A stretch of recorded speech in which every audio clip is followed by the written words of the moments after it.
Not there. Just close it. We have to restart.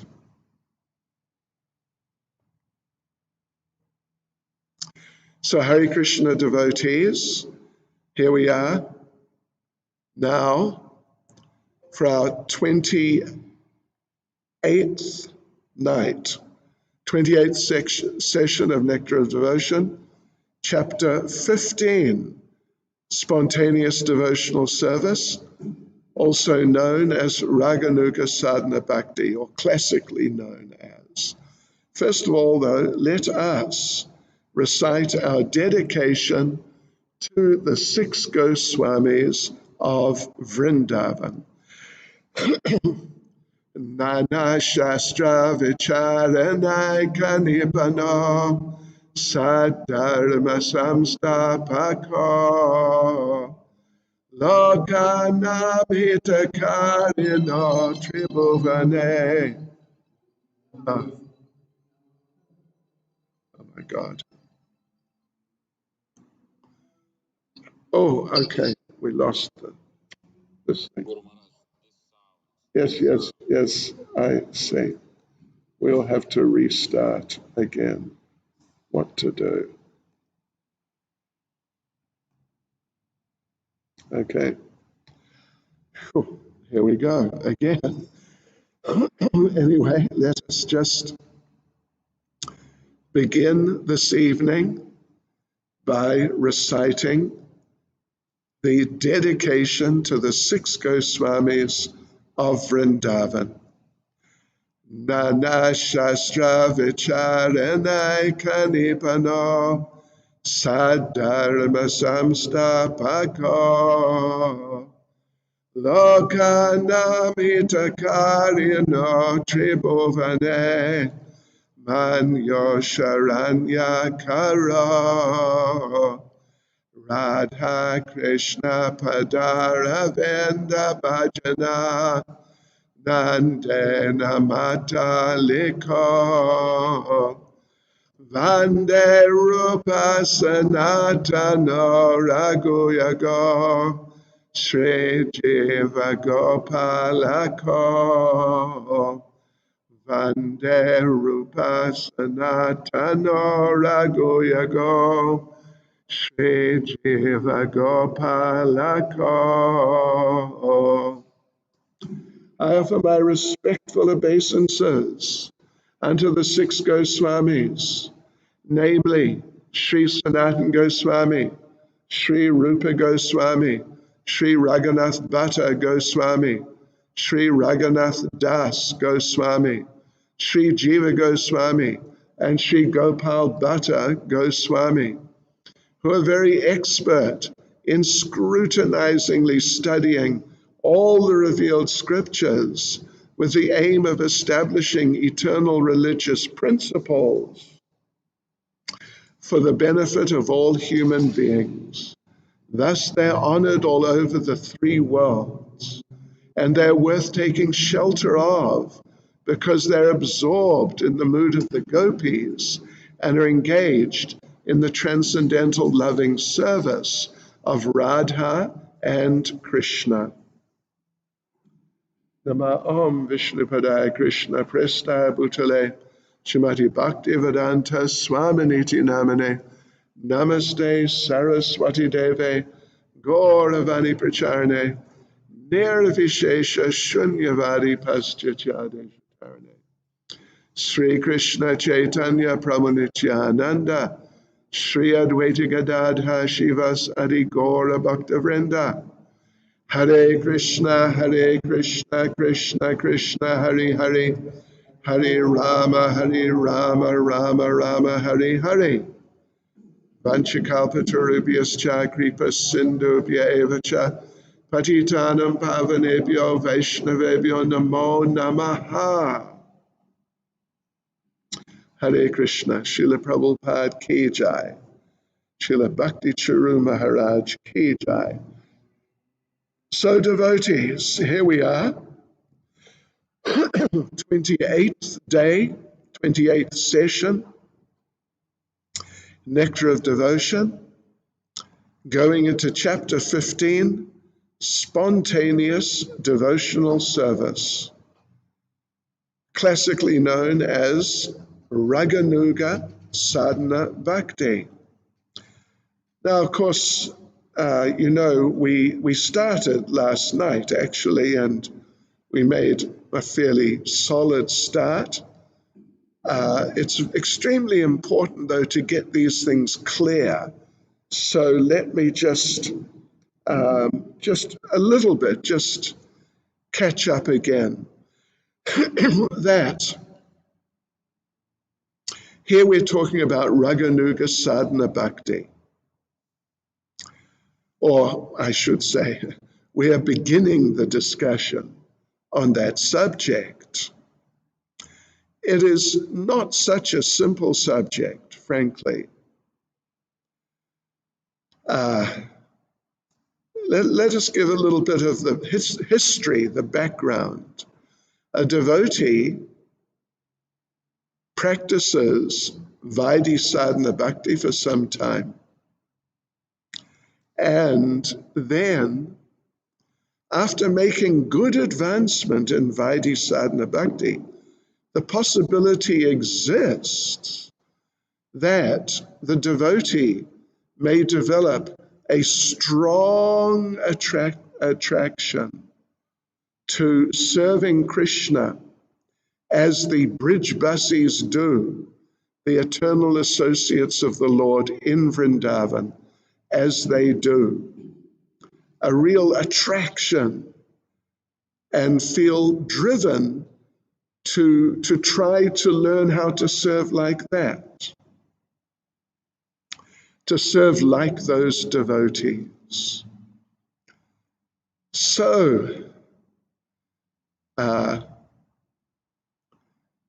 those devotees, the inhabitants of Vrindavan,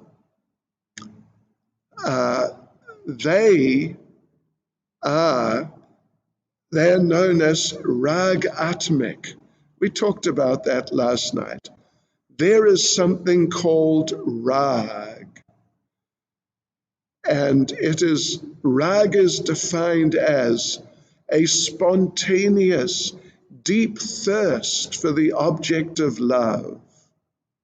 Bhakti that is impelled exclusively by such a thirst is called Rag Atmik or Rag Atmika Bhakti.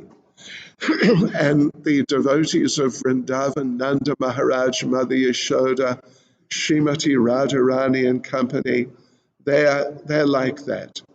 They are, you could say, practically obsessed with Krishna.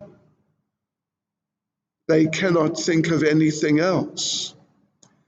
Deep thirst, agreed, I must serve Krishna in terms of their particular rasa. This applies generally to the top 4 rasas, not really so much neutrality, but servitude, friendship, parenthood, and conjugal love. In these rasas, the devotees may feel that greed, that thirst, that we must serve Krishna in that way and please him.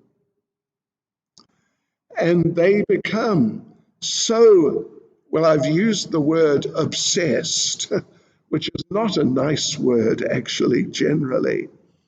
But here it does convey sort of the flavor which is there. Yes, a spontaneous attraction for Krishna while completely absorbed in thoughts of him with an intense desire of love, meaning to serve him in terms of one's particular rasa. And when a devotee has that strong, or at least let us say for the time being, the inhabitants of Vrindavan, the eternal associates of the Lord in Vrindavan, because they're so driven to serve the Lord and please Him in any way, at any cost, practically, in terms of the rasa which they are in. What happens? Well, a few things happen, but one thing which happens is they forget that Krishna is God, that He is the Supreme Lord, most worthy of respect, who should be worshipped in very formal and even extravagant ways with the very best of everything, with extreme respect. They forget that, and they simply see Krishna in terms of their rasa.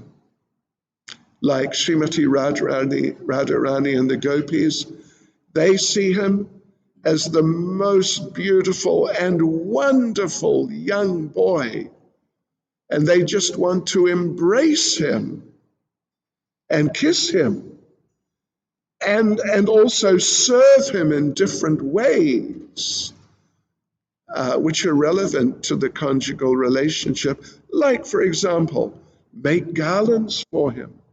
That's very nice in the conjugal rasa.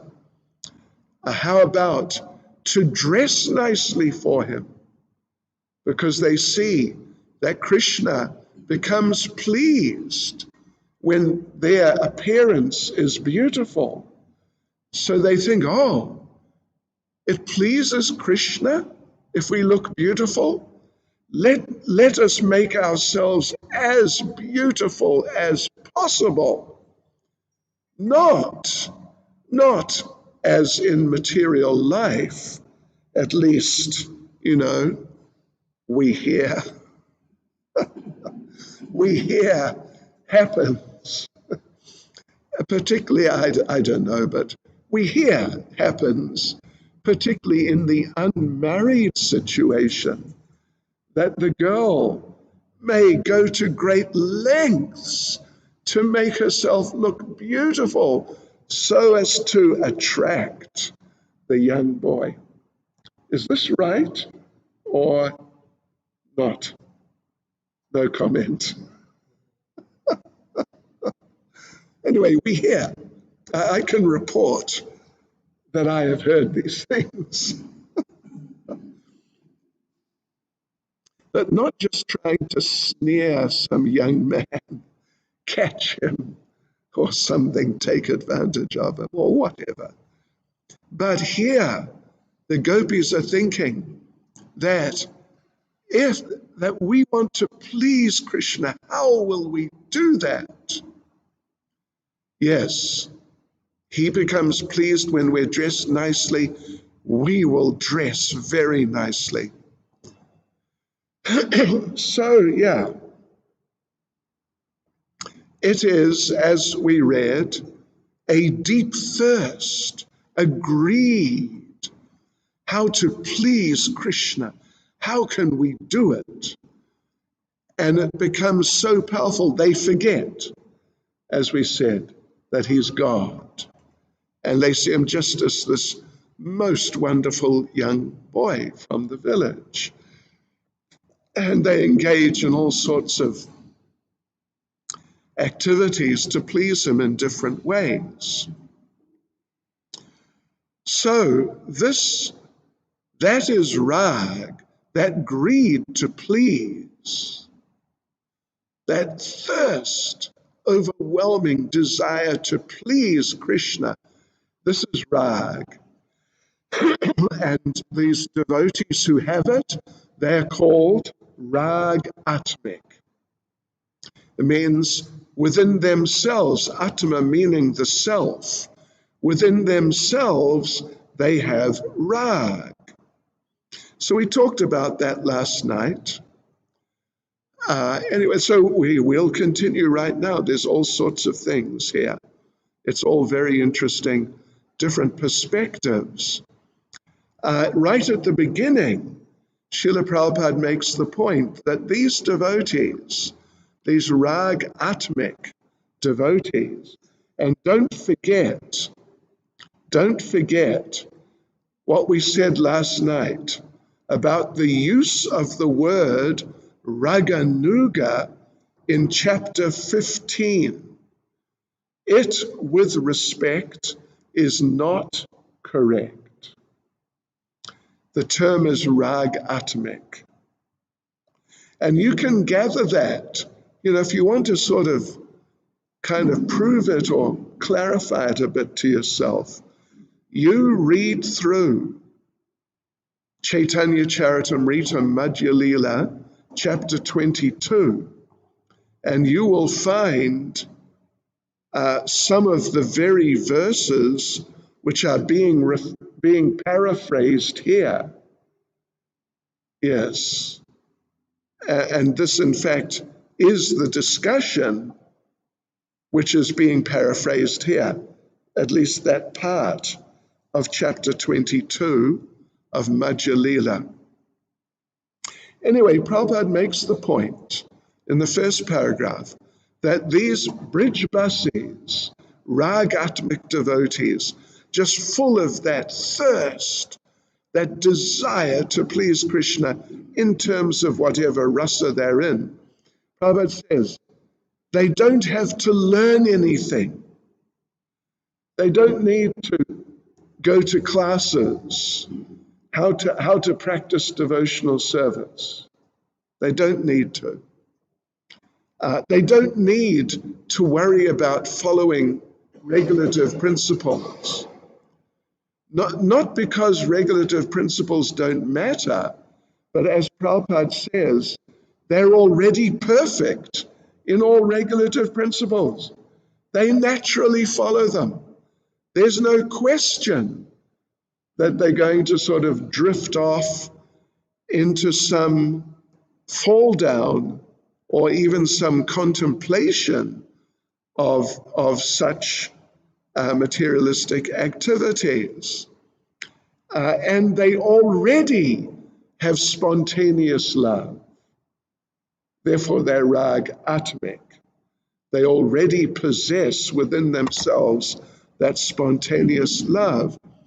In the next paragraph, where are we here?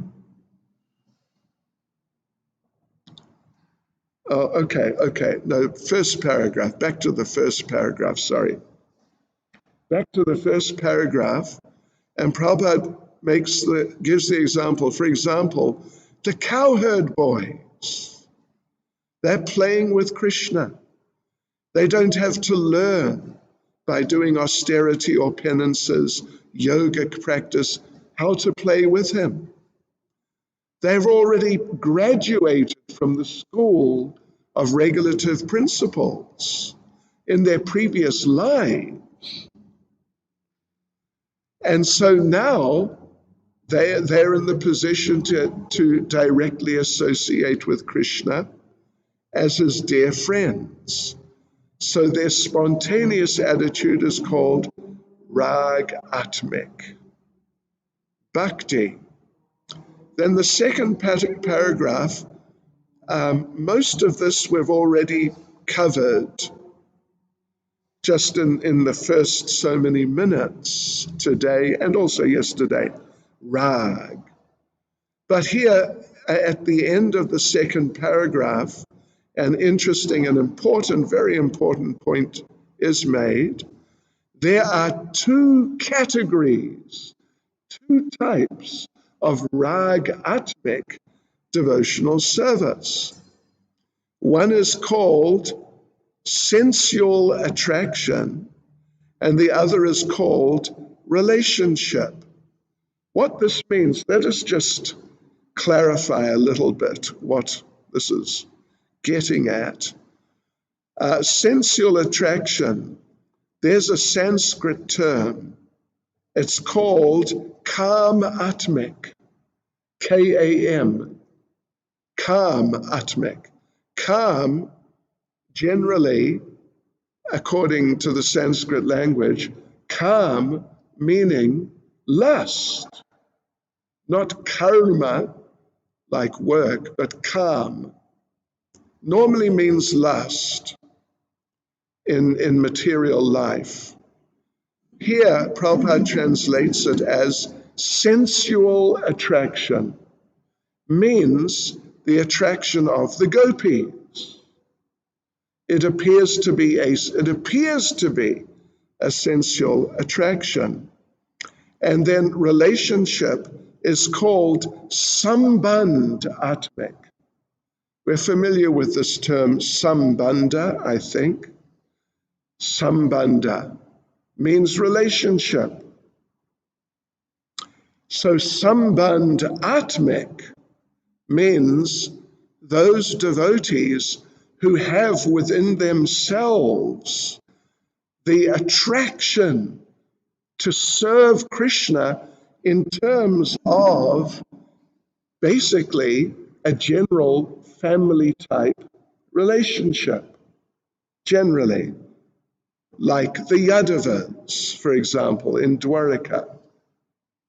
They are sambandh atmik devotees. The gopis in Vrindavan and the queens in Dwaraka, the queens, of course, much less, but still, they're in the category of kam atmik devotees.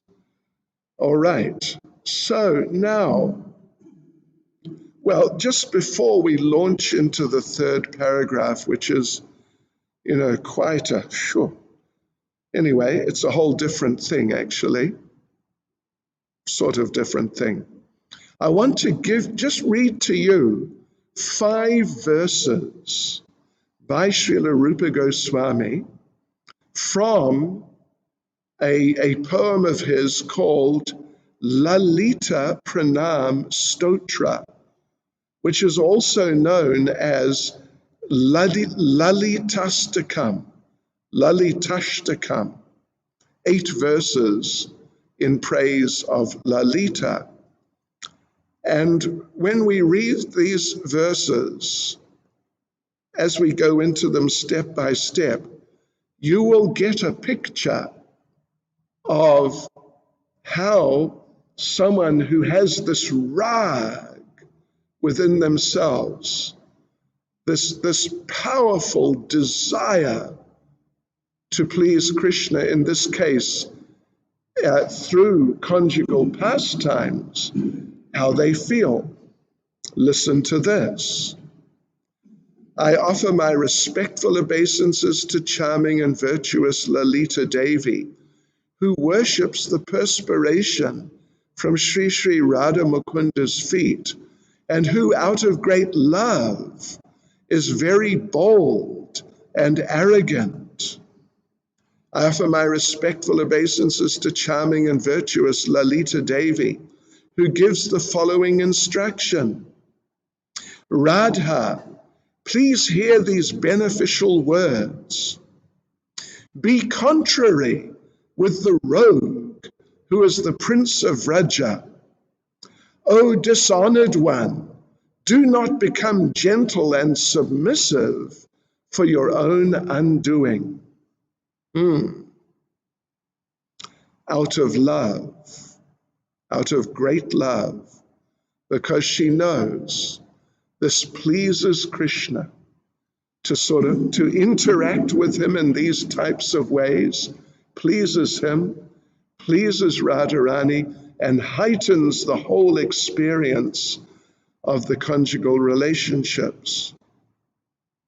I offer my respectful obeisances to charming and virtuous Lalita Devi, who, seeing Krishna even slightly cheat Sri Radha, with reddened eyes, shames the prince of Vraja with a flood of words. I offer my respectful obeisances to charming and virtuous Lalita Devi, who is the abode where the queen of the cowherds places her love, who is the teacher of the arts of friendship to her friends, and who considers Sri Sri Radha Krishna as dear as life. And the last verse that we'll read.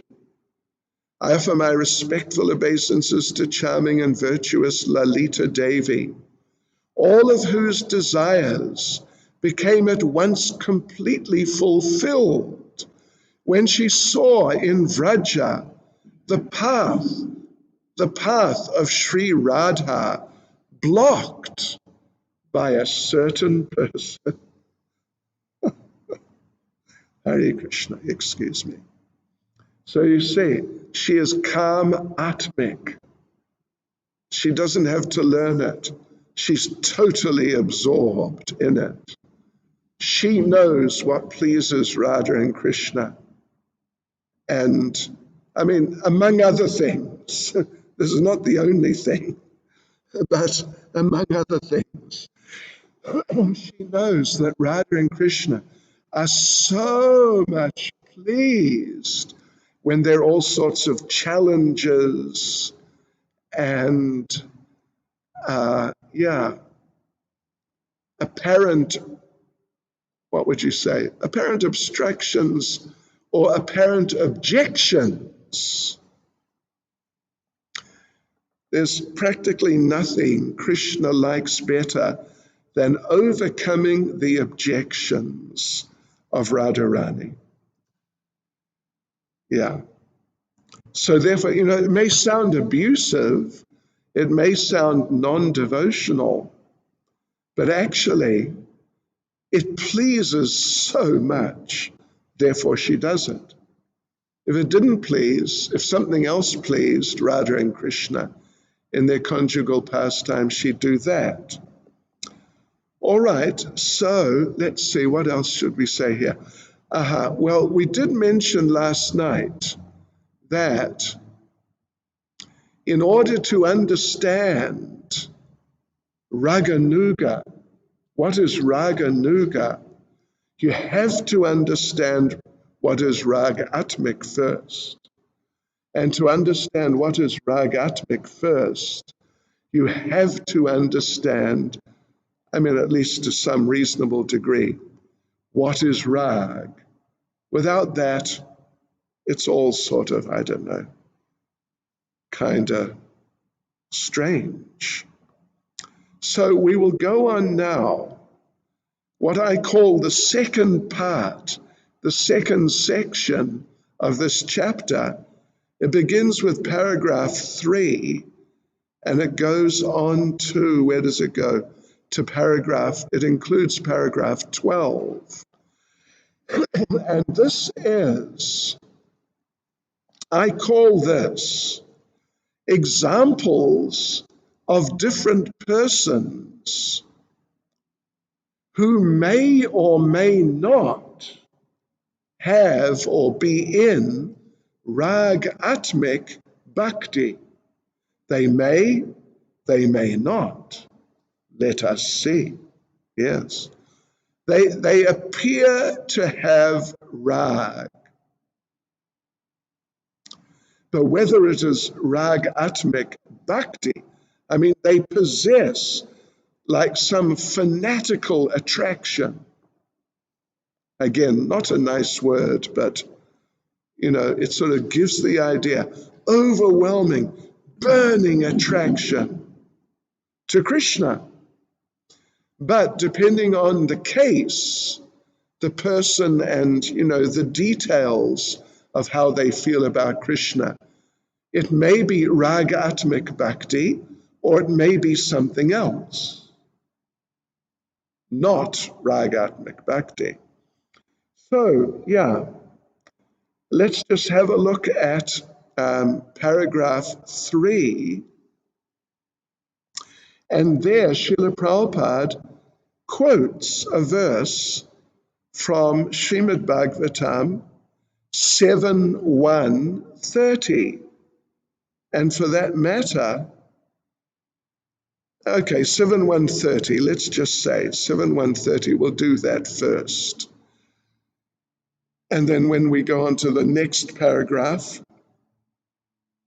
the specific individuals involved. So this verse, let me just read the verse, the Sanskrit. Kama dveshad bayat snehad. Do you understand those words?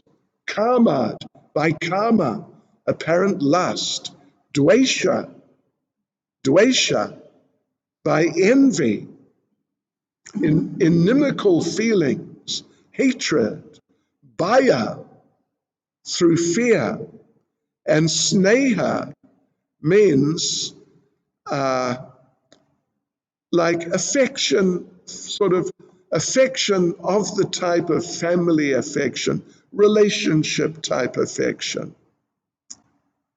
Kama dveshad bayat snehad, yata bhaktyeshvare mana, aveshyatad agam hitva, bhavastad gatim gata. And I'm going to, anyway, we'll read from the translation as it appears in Nectar of Devotion, but we'll have to make one comment.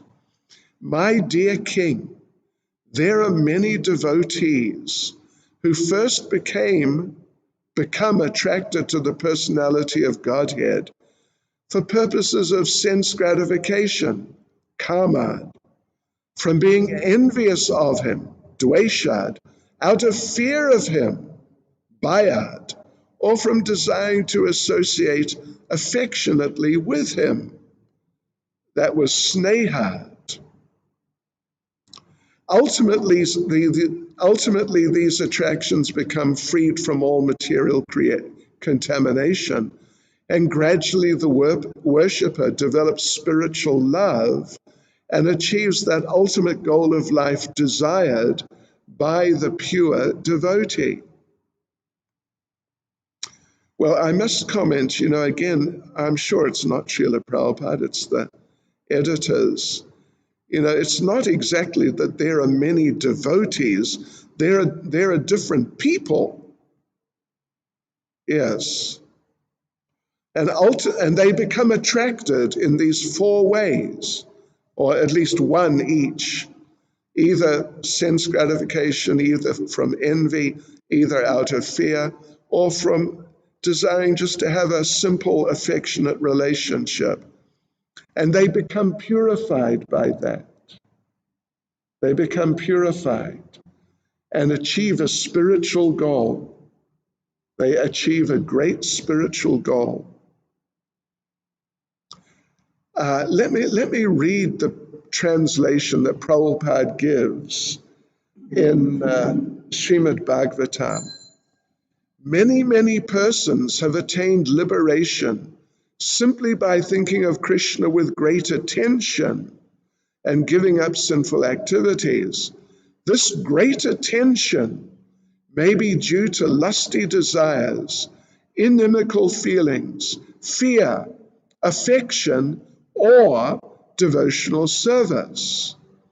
I shall now explain how one receives Krishna's mercy simply by concentrating one's mind upon him. Means in this way of rag, so strongly in any one of those different moods. So we go on to paragraph 4, and here Srila Prabhupada tells us who are these people, or at least like the classic examples of these four categories of people. Superficially, it seems that the gopis are attracted to Krishna on grounds of sex. But it wasn't. It looks like that. Therefore, it's the term kam, atmik, is used. It looks like lust, but it's not. Then, in terms of fearful, who was fearful? Kamsa was fearful. Kamsa was so fearful. He couldn't stop thinking of Krishna. At night he would lie there wanting to sleep, but his mind would just be going, Krishna, Krishna, Krishna, Krishna. And he'd try and stop himself, but he couldn't. His mind just kept on going, Krishna, Krishna, Krishna. And he became just so disoriented by this attachment to Krishna, obsession with Krishna, that he just couldn't give up. He started going mad. He would look in the mirror and see nothing. It's said to be a sign that you're going to die shortly. So just watch out if it happens to you. Then, so it's an attraction, it's a driving, powerful attraction. Yeah. So it's considered that there is rag, a type of rag, because you can also have material rag. You can definitely have material rag, but it's in this case it's an attraction to Krishna. So it's considered that he had rag. Then Shishupal also, he was so envious that actually this verse from the 7th canto, chapter 30, did we say? Or chapter 1. This is Narada Muni speaking to Maharaj Yudhisthira just after Shishupal was killed by Krishna. I mean, just moments after. And then the soul came out of the body of Shishupal and entered Krishna.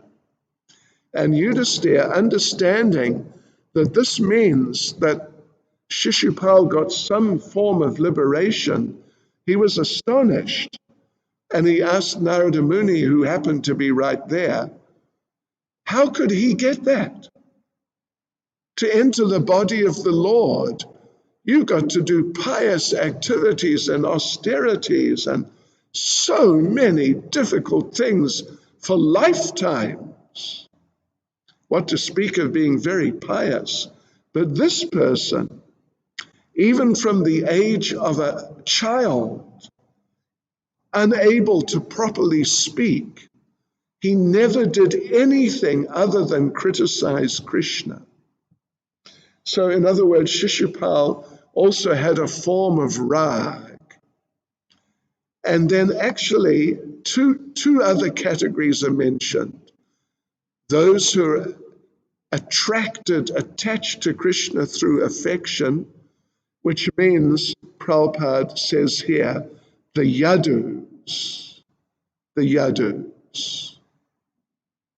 And then in at least in the Bhagavatam itself, he mentions devotional service. Yata bhakti mana. Who is included in that category? Narada Muni himself. He puts himself in that category. Aha. Okay. You know, the thing about the Yadus and their family relationship with Krishna, which Prabhupada mentions here, is that, you know, family relationship, it's not so strong. Just general family relationship. It's not so strong. So he says, in regard to the Yadus, if it's on the platform of friendship, then it's spontaneous love or ragatmic. But if it's on the platform of regulative principles, then it's vaidhi.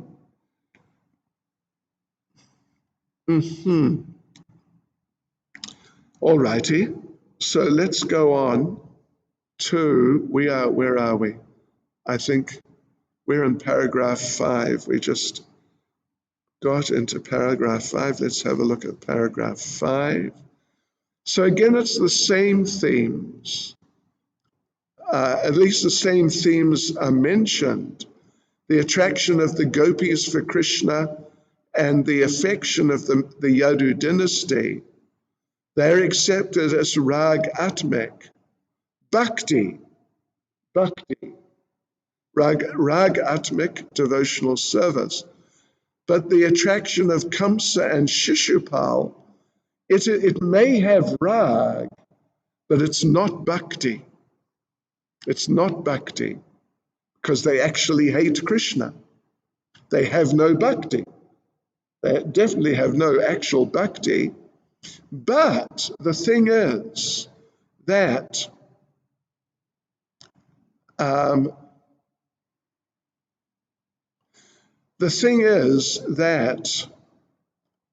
because they're so, this is now Kamsa and Shishupal, because they're so focused on Krishna and they just cannot take their attention away from Krishna at all because of the rag, therefore they become purified.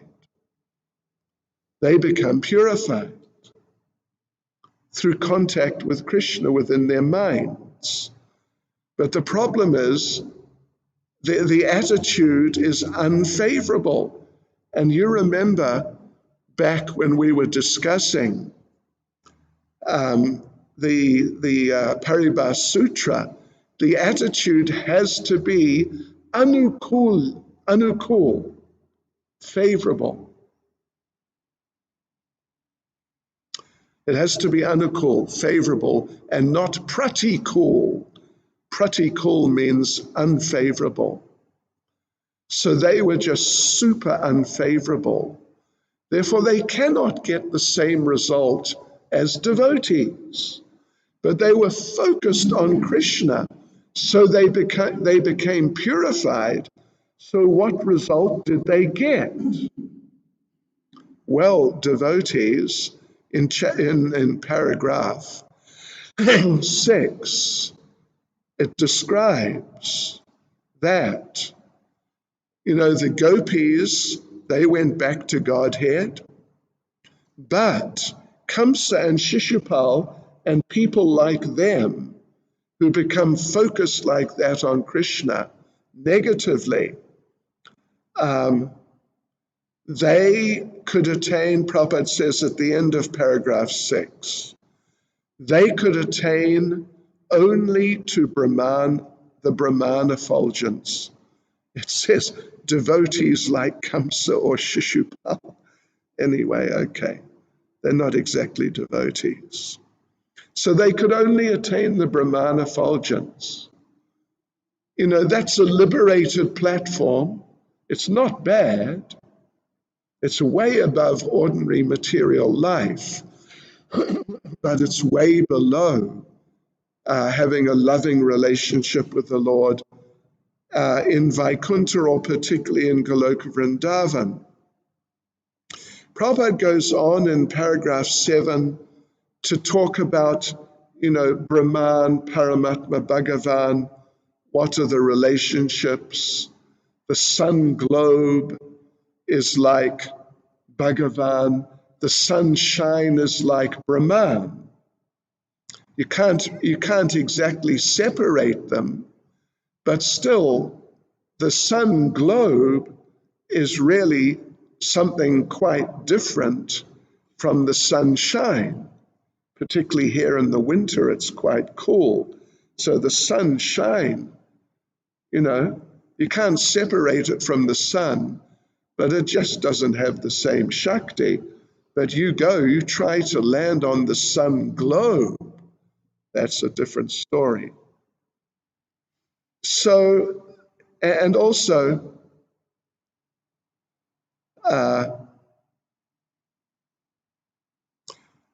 Prabhupada makes the point, where are we? Well, going on actually. Well, in paragraph 7 and 8, that Kamsa and Shishupal entered the Brahmajyoti, not Goloka Vrindavan. Just like the impersonalists impersonalists and the enemies of the Lord are, because of attraction to the Lord, even though it's not favorable, but it's an attraction. So they're allowed to enter his kingdom. But in this context, it means just the Brahman effulgence. And the same thing is described in paragraph 8. It's essentially the same thing.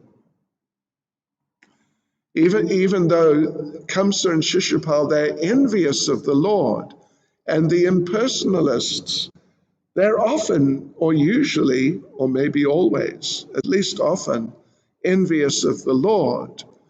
But because they focus on the Lord, so like practically undeviatingly, the Lord gives them some mercy. Go to the Brahmajyoti, although the Brahmajyoti is not really so wonderful. In paragraph 9, Prabhupada makes the point that sometimes impersonalists change and they become personalists. It happens. Shukadev Goswami, the Four Kumars, we know of these cases. Let's see now, where do we go from here? So the difference is, it's a question of love. And, the point is made a few times here and there, but in paragraph 10, yes, the point is made that the devotees, the gopis have love. And because they have love, they go to Goloka Vrindavan. Then we come to paragraph 11. Let's just read this verse from the 10th canto. It's the personified Vedas. My dear Lord, yogis meditate upon your localized feature, and thus they achieve the spiritual perfection of being merged in the impersonal Brahmajyoti. Persons who treat you as an enemy achieve the same perfection without meditating. The gopis who are embraced by your serpentine arms and who have such lusty attitudes also achieve the same perfection. And as far as we are concerned, this is the personified Vedas speaking, as far as we're concerned, being different demigods in charge of the different parts of Vedic knowledge, we are always following in the footsteps of the gopis. Thus we hope to attain the same perfection. So the personified Vedas did. They followed in the footsteps of the gopis and they attained Goloka Vrindavan. Okay, now the last paragraph in this section is paragraph 12, which starts off, the lusty attitude of the gopis. So that quote unquote, please note, the quote unquote, lusty attitude of the gopis does not refer to any sort of sex indulgence. Srila Rupa Goswami explains that this quote-unquote lusty desire refers to the devotee's particular attitude of association with Krishna. Well, let's just read the whole thing. It's interesting. Every devotee in his perfectional stage, every ragatmic devotee, has a spontaneous attraction to the Lord. This attraction is sometimes called the lusty desire of the devotee. The lust is the devotee's excessive desire to serve the Lord in a particular capacity. Such a desire may seem to be a desire for enjoying the Lord, but actually the endeavor is to serve the Lord in that capacity. And so we mentioned about Lalita, if you recall, just some minutes ago. We read those verses, and in a few of them, she speaks, you could say aggressively towards Krishna. It's kind of anti-Krishna, you could easily say. But it's not exactly. It's to please Krishna, it's to please Radharani, and it's to enhance the atmosphere of their getting together.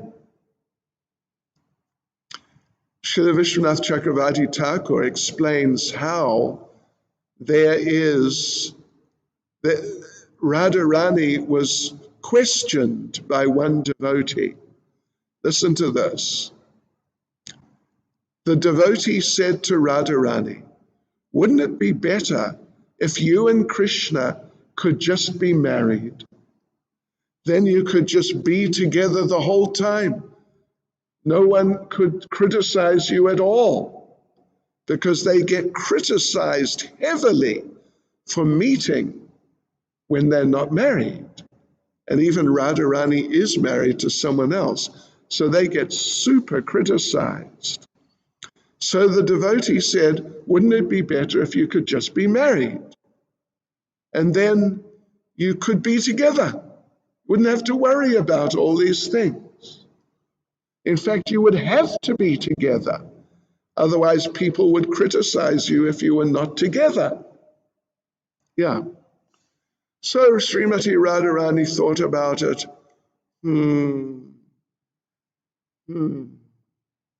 And she said, I think if we were married, it would just be boring. I would look in Krishna's eyes and I would say, "I love you." And he would look in my eyes and say, "I love you too." And I would look in his eyes again and say, "I love you very much." And he would look at me and say, "I love you very much too." And it would just be boring. So it's better it's like this. It's better there are all these obstacles and challenges. It makes things more exciting. And when we do meet, it's so wonderful. Yes. So all those obstacles are there. People trying to stop them. And those people who are trying to stop them are not demons. They are devotees, but they're being directed by Yoga Maya, by the Leela Shakti in such ways that they present obstacles to Radha and Krishna. But when those obstacles are there, the experience of their loving relationship is heightened dramatically heightened. Even though it may appear these people are doing, antagonistic things, they actually don't like Krishna. All right. So, anyway, there's a couple of little further things Prabhupada says here.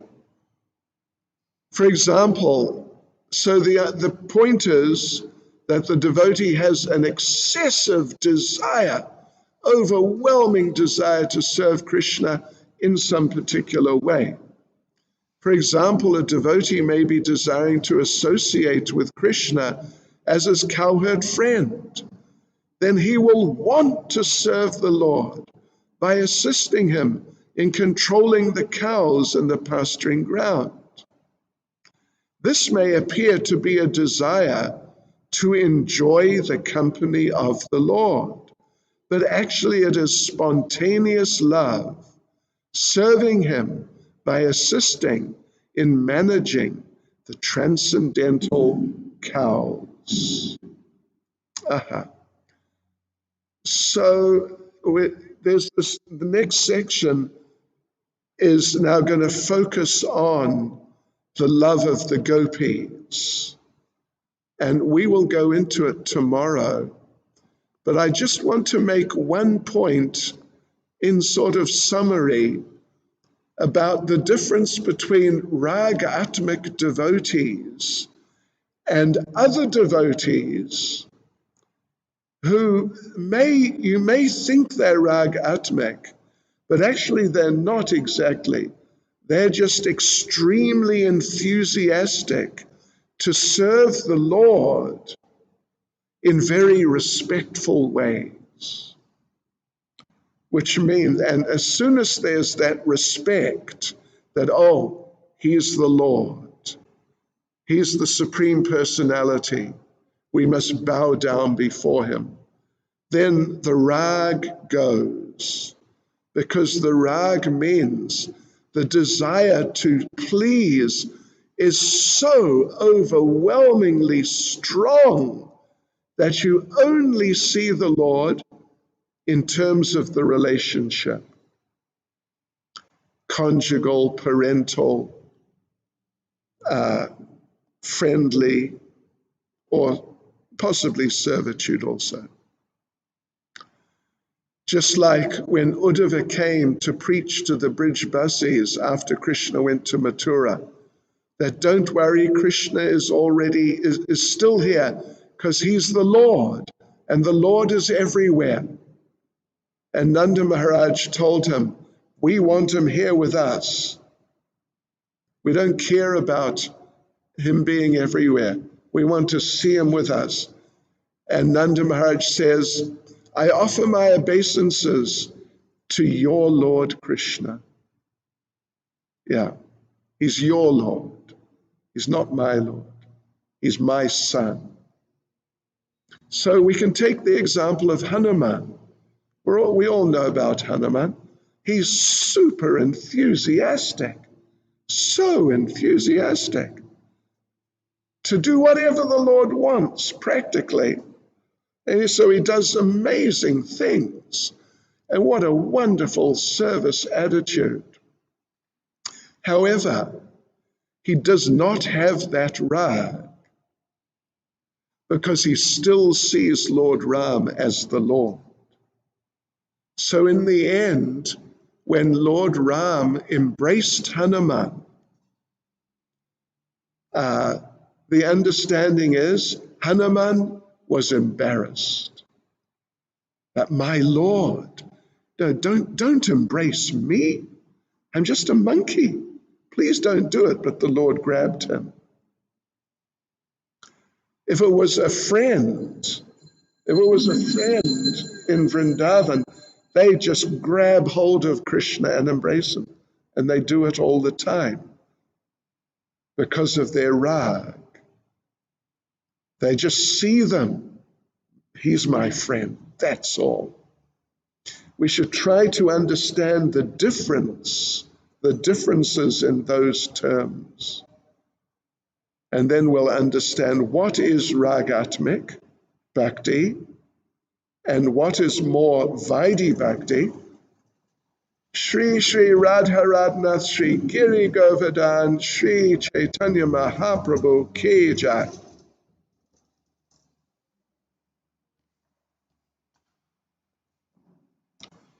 Just one more minute, so then we'll understand what is Vaidhi bhakti, what is ragatmic, and then we'll understand what is raganuga sadhana bhakti. Hare Krishna. Srila Prabhupada ki